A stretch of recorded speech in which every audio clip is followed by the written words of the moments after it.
sa mga nag-workout dyan, home workout man yan or gym, kailangan mong ipakita yung progress mo by wearing this shirt. Ang kagandahan dito is compression shirt na siya, wherein talagang hapit na hapit yung mga biceps mo dito. For example, kahit hindi yan ganun kalakihan. As you can see, napakakipot niya talaga, wherein talagang may emphasize talaga yung chest mo, yung biceps mo, ganyan.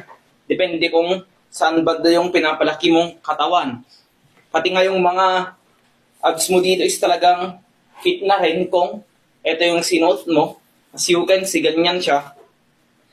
Kita nyo naman kanina na hindi ganun kalakihan yung aking pangangatawan, pero as you can see, para siyang nagmukhang mas malaki dahil dito sa compression shirt na ito. Tignan mo naman yan, hindi pa yan naayos. Kasi ang hirap lang niyang iayos. Pero comfortable pa rin siya kahit na ganito yung fitting. Kasi nga, compression naman siya.